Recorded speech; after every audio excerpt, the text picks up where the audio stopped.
Hi hello, ಹೇಗಿದ್ದೀರಾ ಎಲ್ಲ ಚೆನ್ನಾಗಿದ್ದೀರಾ ಅಂತ ಅಂದ್ಕೊತೀನಿ. ಎಸ್, ನಿನ್ನೆ ತಾನೇ UI ಮೂವಿ ನೋಡ್ಕೊಂಬಂದ್ವಿ. ತುಂಬ ಚೆನ್ನಾಗಿದೆ. ಇಲ್ಲಿ ಚೆನ್ನಾಗಿದೆಯಾ ಚೆನ್ನಾಗಿಲ್ವಾ ಅಂತ ಹೇಳೋದಕ್ಕಿಂತ ಅರ್ಥ ಆಯ್ತಾ ಅರ್ಥ ಆಗಿಲ್ವಾ ಅನ್ನೋದು ಪ್ರಶ್ನೆ ಬರೋದಿಲ್ಲಿ. ಈಗೆಲ್ಲ ಕೇಳ್ತಾ ಇರ್ತಾರೆ ಚೆನ್ನಾಗಿದೆಯಾ ಫಿಲಮ್ಮು, ಹೇಗಿದೆ ಏನು ಅಂತ. ಇಲ್ಲಿ ಚೆನ್ನಾಗಿದೆಯಾ ಫಿಲಮ್ಮು ಚೆನ್ನಾಗಿಲ್ವಾ ಅಂತ ಕೇಳಬಾರ್ದು. ಅರ್ಥ ಆಯ್ತಾ ನಿಮಗೆ, ಅರ್ಥ ಆಗಿಲ್ವಾ ಅಂತ ಕೇಳ್ಕೊಬೇಕು. ಅರ್ಥ ಆಗಿದ್ರೆ ಹ್ಞೂ ಅಂತಾರೆ, ಅರ್ಥ ಆಗಿಲ್ಲ ಅಂದರೆ ಇನ್ನೊಂದು ಸರಿ ನೋಡಬೇಕಂತಾರೆ.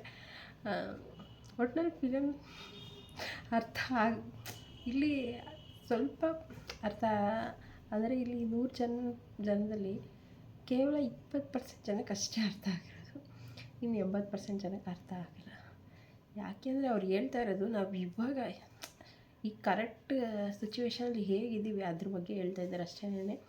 ನಾವು ಹೇಗಿದ್ದೀವಿ, ಹೇಗೆ ಬದುಕ್ತಾ ಇದ್ದೀವಿ, ಹೇಗೆ ಇದು ಮಾಡ್ತಾಯಿದ್ದೀವಿ ಅನ್ನೋದ್ರ ಬಗ್ಗೆ ಹೇಳ್ತಾ ಇದ್ದಾರೆ ಅಷ್ಟೇ. ಫಿಲಮ್ ಸ್ಟಾರ್ಟಿಂಗ್ ಓಪನ್ ಆಗ್ತಿದ್ದಂಗೆ ಹೇಳ್ತಾರೆ, ನೀವು ಬುದ್ಧಿವಂತರಾಗಿದ್ದರೆ ಇವಾಗಲೇ ಎದ್ದೋಗಿ ದಡ್ಡರಾಗಿದ್ದರೆ ಫಿಲಮ್ ನೋಡಿ ಅಂತ.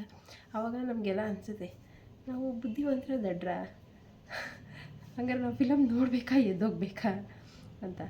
ಹೌದು, ಆದರೆ ಈ ದುಡ್ಡು ಕೊಟ್ಬಿಟ್ಟು ಫಿಲಮ್ ನೋಡೋದಕ್ಕೆ ಬಂದಿದ್ದೀವಿ, ಎದ್ದೋಗ್ಬಿಟ್ರೆ ಅಂತಲೂ ಯೋಚನೆ ಮಾಡ್ತೀವಿ. ಹೌದು, ಹಾಗಾದರೆ ನಾವು ಫಿಲಮ್ ನೋಡಿ ಇದ್ಕೊಂಡು ಬಂದಿದ್ದೀವಲ್ಲ, ನಾವು ದಡ್ರ ಹಾಕಿದ್ರೆ ಇಲ್ಲ ಬುದ್ಧಿವಂತರ ಅದಂತೂ ಗೊತ್ತಿಲ್ಲ. ಫುಲ್ ಫಿಲಮ್ ನೋಡಿದ ಮೇಲೆ ಅರ್ಥ ಆಯಿತು. ಇನ್ನೂ ಫಿಲಮ್ ಇದೆ ಅಲ್ವಾ ಅಂತ ಕಾಯ್ತಾ ಇದ್ವಿ. ಲೈಟ್ ಆನ್ ಮಾಡಿಬಿಟ್ಟು ಹೋಗಿ ಅಂತ ಓಡಿಸೇ ಬಿಟ್ರು. ನಾವು ಇನ್ನೂ ಫಿಲಮ್ ಮುಂದೆ ಇದೆ ಇನ್ನೂ ಏನೋ ಸಸ್ಪೆನ್ಸ್ ಇದೆ ಅಂತ ಕಾಯ್ತಾ ಇದ್ವಿ. ಇಲ್ಲಿ ಸತ್ಯ ಮತ್ತು ಕಲ್ಕಿ ಅನ್ನೋ 2 ಅವತಾರದಲ್ಲಿ ನಟಿಸಿದ್ದಾರೆ ಉಪೇಂದ್ರ ಅವರು.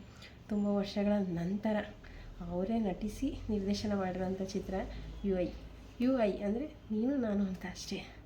ನಾನು ನನ್ನೊಳಗಡೆ ಇರುವಂಥ ಇದು ಅಷ್ಟೇ. ನಾವು ಅಂದ್ಕೊತೀವಿ ಕೆಲಸ ಮಾಡಬೇಕು ಅಂತ, ಆದರೆ ನಾವು ಅದನ್ನು ಮಾಡಲ್ಲ ಅಷ್ಟೇ. ಇಲ್ಲಿ ಆ ಬಂಗ್ಲೆ ಎಲ್ಲ ತೋರಿಸಿರೋದು ವಿಧಾನಸೌಧದ ಥರ. ಆಮೇಲೆ ಅಲ್ಲಿ ರವಿಶಂಕರ್ ಅವ್ರನ್ನ ವಿಧಾನಸೌಧದಲ್ಲಿ ಮೇಯ್ನ್ ಹೆಡ್ ರಾಜಕಾರಣಿಗಳು ಇರ್ತಾರಲ್ಲ ಅವ್ರ ಥರ ತೋರಿಸಿದ್ದಾರೆ. ಆಮೇಲೆ ಸಾಧು ಕೋಕಿಲ ಅವ್ರನ್ನ ಜೋಕರ್ ಥರ ಮಾಡೋರೆ. ಜೋಕರ್ ಅಂದರೆ ಇಲ್ಲಿ ಮೀಡಿಯಾ ಮಾಡಿದ್ದಾರೆ ಜೋಕರ್ನ. ಈಗಿರೋ ಈ ಸಿಚುವೇಷನಲ್ಲಿ ಹೀಗೆ ನಡ್ಕೊಂಡು ಹೋಗ್ತಾಯಿದ್ರೆ ಒಂದು 2040 ಹೀಗೆ ಜಾತಿ ಭೇದ ಭಾವ ಅಂದ್ಕೊಂಡು ಮಕ್ಕಳಿಗೆಲ್ಲ ಜಾತಿ ಸೀಲ್ ಹೊಡಿಬೇಕಾಗುತ್ತೆ ಅನ್ನೋ ಥರ ತೋರಿಸಿದ್ದಾರೆ.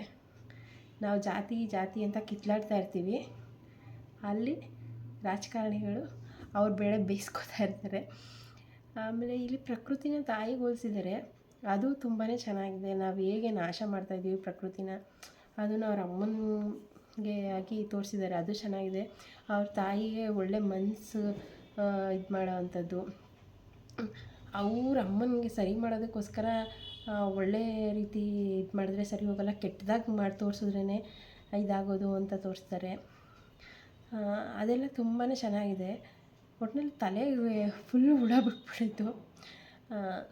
ನಾವು ಏನೇ ಕೆಲಸ ಮಾಡಬೇಕಾದ್ರೂ 100 ಸರಿ ಯೋಚನೆ ಮಾಡಿಬಿಟ್ಟು ಮಾಡಿದ್ರೆ ತಾಳ್ಮೆಯಿಂದ ಅದಾಗುತ್ತೆ ಅನ್ನೋದು ತೋರಿಸಿದ್ದಾರೆ. ಚೆನ್ನಾಗಿದೆ. ಸ್ವಲ್ಪ ಅರ್ಥ ಆಗುತ್ತೆ, ಸ್ವಲ್ಪ ಅರ್ಥ ಆಗಲ್ಲ. ಇನ್ನೂ ಫಿಲಮ್ ಆಯ್ತಲ್ಲ ಅಂತ ಕಾಯ್ಕೊಂಡಿದ್ರೆ ಫಿಲಮ್ಮೇ ಇಲ್ಲ, ಮುಗ್ದೋಯ್ತು. ಅಂದರೆ ನಾವು ಅನ್ಕೋತೀವಿ ಅಷ್ಟೇ, ಏನು ಮಾಡಲ್ಲ. ನಾವು ಹೇಗಿರ್ತೀವೋ ಹಾಗೆ ಇರ್ತೀವಿ. ನಾವು ಸತ್ಯ ಹೇಳೋಕೆ ಹೋದರೆ ಯಾರೂ ನಂಬಲ್ಲ, ನಮ್ಮನ್ನು ನಂಬೋದೂ ಇಲ್ಲ, ಅದು ಬಿಡೋದೂ ಇಲ್ಲ ಸತ್ಯನ ಉಳಿಸ್ಕೊಳ್ಳೋದಕ್ಕೆ. ಎಲ್ಲರೂ ಒಂದು ದಿವಸ ಅರಮನೆಯಲ್ಲಿ ಮಲಗಿರ್ತಾರೆ, ಒಂದೇ ಒಂದು ದಿವಸ ಅರಮನೆಯಲ್ಲಿ ಮಲಗಿರ್ತಾರೆ. ಆ ದಿನ ಎಲೆಕ್ಷನ್ ದಿವಸ ಆಗಿರುತ್ತೆ. ನಾವು ಓಟ್ ಹಾಕೋ ದಿವಸ ಮಾತ್ರ ರಾಜರ ಥರ ಇರ್ತೀವಿ. ಅಲ್ಲಿ ಒಬ್ಬ ಬಂದ್ಬಿಟ್ಟು ಹೇಳ್ತಾನೆ, ನಾವೇ ಈಗ ನಮ್ಮಲ್ಲೇ ಯಾರಾದರೂ ಒಬ್ರು ಆಗೋಣ ಮೇಯ್ನು ರಾಜ, ಆವಾಗ ನಮ್ಮ ಡಿಸಿಷನ್ ನಾವೇ ತೊಗೋಬೋದು, ಆರಾಮಾಗಿರ್ಬೋದು ಅಂತ. ಆದರೆ ಅವನು ಒಬ್ಬನ ಮಾತು ಯಾರೂ ಕೇಳಲ್ಲ, ಎಲ್ಲರಿಗೂ ರಾಜ ಬೇಕಂತ. ಅಂದರೆ ಅವನು ಯಾರೇ ಒಬ್ಬ ಹೋಗಿ ಏನು ನಿಜ ಹೇಳೋಕ್ಕೋದ್ರೂ ಯಾರೂ ನಂಬಲ್ಲ. ಎಲ್ಲರೂ ಮನಸ್ಸು ಚೇಂಜ್ ಮಾಡಿ ಇದಾದ್ರೇ ಅಲ್ಲಿ ನಾವು ಎಡವ್ತೀವಿ. ರಾಜಕೀಯದಲ್ಲಿ ನಾವು ಓಟ್ ಹಾಕೋದ್ರಲ್ಲೂ ನಾವು ತುಂಬ ಎಡವ್ತೀವಿ. ಹೇಗೆ ನಾಯಕನ ಚೂಸ್ ಮಾಡ್ತೀವಿ ಅನ್ನೋದನ್ನು ಚೆನ್ನಾಗಿ ತೋರಿಸಿದ್ದಾರೆ. ಆಮೇಲೆ ಒಬ್ಬ ಮನುಷ್ಯನ ಚೆನ್ನಾಗಿ ಉಬ್ಬಿಸ್ಬಿಟ್ಟು ಹೇಗೆ ಹಳ್ಳಕ್ಕೆ ಎಡಬೋದು ಅನ್ನೋದು ಚೆನ್ನಾಗಿ ತೋರಿಸಿದ್ದಾರೆ. ಆ ರಾಜಕೀಯದವರು ರವಿಶಂಕರ್ ಅವ್ರನ್ನ ಚೆನ್ನಾಗಿ ಇದು ಮಾಡಿಬಿಟ್ಟು ಲಾಸ್ಟಲ್ಲಿ ಭಿಕ್ಷಕನ ಮಾಡೋದು ಹೇಗೆ ಅಂತ ಆ ಥರ ತೋರಿಸಿದಾರಲ್ಲ, ಅದು ಚೆನ್ನಾಗಿದೆ. ಲಾಸ್ಟ್ ಮಾಸ್ಕ್ ಹಾಕಿರ್ತಾರಲ್ಲ ಅದು ಎಲ್ಲ ಚೆನ್ನಾಗಿದೆ. ಏನು ಅಂದರೆ ಈಗಿನ ಇದರಲ್ಲಿ ಮೊಬೈಲ್ ಒಂದೇ ಜೀವನ ಆಗ್ಬಿಟ್ಟಿದೆ. ಈಗಿರೋ ಕರೆಕ್ಟ್ ಸಿಚುವೇಷನಲ್ಲಿ ಮೊಬೈಲ್, ಅಲ್ಲಿ ದೇಶ ಮುಳುಗೋಗ್ತಾ ಇರುತ್ತೆ, ಇಲ್ಲಿ ಏನೇ ಆಗೋಗ್ತಾ ಇರಲಿ ನಮ್ಗೆ ಮೊಬೈಲು, ಕ್ರಿಕೆಟು, ಬೆಟ್ಟಿಂಗು, ಏನಾದರೂ ಪರವಾಗಿಲ್ಲ, ನಮ್ಗೆ ಇಷ್ಟಿದ್ರೆ ಸಾಕು, ಏನೂ ಬೇಡ ನಮಗೆ, ನಾವು ಆರಾಮಾಗಿದ್ದೀವಿ ಅಷ್ಟೇ, ಬೇರೆ ಏನೂ ಇದಿಲ್ಲ. ಅದನ್ನು ಚೆನ್ನಾಗಿ ತೋರಿಸಿದ್ದಾರೆ. ಉಪೇಂದ್ರ ಅವರು ಏನು ಹೇಳ್ಬೇಕು ಅಂತ ಅಂದ್ಕೊತಿದ್ದಾರೋ ಅದು ಅವರೇ ಹೇಳ್ಬೇಕು, ನಮಗಂತೂ ಗೊತ್ತಾಗಲ್ಲ.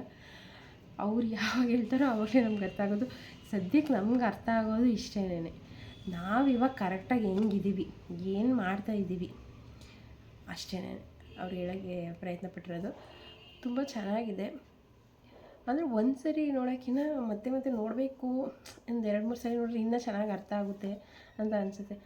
ಉಪೇಂದ್ರ ಅವ್ರ ಫಿಲಮ್ ಹೇಗೆಂದರೆ ಅವ್ರ ತಲೆ ಹೇಗೆ ಅಂತಂದರೆ, ಅವ್ರು ಇವಾಗ ಮಾಡಿರೋ ಫಿಲಮ್ನ ಇನ್ನೊಂದು 20 ವರ್ಷ ಬಿಟ್ಟು ನೋಡಿದ್ರೆ, ಇದು ಅದಲ್ವಾ, ಹಿಂಗೆ ಹೇಳಿದ್ರಲ್ವಾ, ಕರೆಕ್ಟು ಇದ್ದೇ ಅವ್ರು ಹೇಳಿದೆ ಕರೆಕ್ಟ್ ಅಂದರೆ ಈಗ ಹೇಳಿರೋದು ಅದು 20 ವರ್ಷ ಆದಮೇಲೆ ನಮಗೆ ಫುಲ್ ನೀಟಾಗಿ ಕ್ಲಾರಿಟಿ ಸಿಗುತ್ತೆ. ಆ ಥರ ಅವ್ರು ಹೇಳೋದು. ಮಾತ್ರ ಫಿಲಮ್ ತುಂಬ ಚೆನ್ನಾಗಿದೆ, ಅರ್ಥ ಮಾಡಿಕೊಂಡ್ರೆ ತುಂಬ ಚೆನ್ನಾಗಿ. ನನಗಂತೂ ಆ ಥಿಯೇಟ್ರಲ್ಲಿ ಫುಲ್ ತಲೆನೋವು ಬಂದ್ಬಿಟ್ಟು ಆ ಮೆದ್ಲು ಇದೆಲ್ಲ ನೋಡ್ತಿದ್ರೆ ತಲೆ ಗಿರ್ರನ್ನೇ ಸ್ಟಾರ್ಟ್ ಆಗಿಬಿಟ್ಟಿತ್ತು. ಆದರೂ ಆಮೇಲೆ ನೈಟಲ್ಲೆಲ್ಲ ನಿದ್ದೆನೇ ಬಂದಿಲ್ಲ, ಫುಲ್ ಬರೀ ಈ ಫಿಲಮ್ಮೇ ಓಡ್ತಾಯಿತ್ತು. ಏನು ಅದು ಹಿಂಗೆ ಇದು ಹೆಂಗೆ ಅದು ಹೆಂಗೆ ಅಂತ ಒಟ್ಟಿನಲ್ಲಿ ಅರ್ಥ ಮಾಡ್ಕೊಂಡು ನೋಡಿದ್ರೆ ತುಂಬ ಚೆನ್ನಾಗಿದೆ ಫಿಲಮು. ಯಾರ್ಯಾರು ಇನ್ನೂ ಹೋಗಿ ನೋಡಿಲ್ಲ, ಒಂದು ಸರಿ ಹೋಗಿ ನೋಡಿ ಹೇಗಿತ್ತು ಅಂತ, ನಿಮ್ಗೆ ಅರ್ಥ ಆಯಿತಾ, ಏನು ಅನಿಸ್ತು ಅಂತ ಹೇಳ್ಬಿಟ್ಟು ಕಾಮೆಂಟ್ ಮಾಡೋದು ಮರಿಬೇಡಿ. ಮುಂದಿನ ವೀಡಿಯೋದಲ್ಲಿ ಸಿಗ್ತೀನಿ. ಬಾಯ್.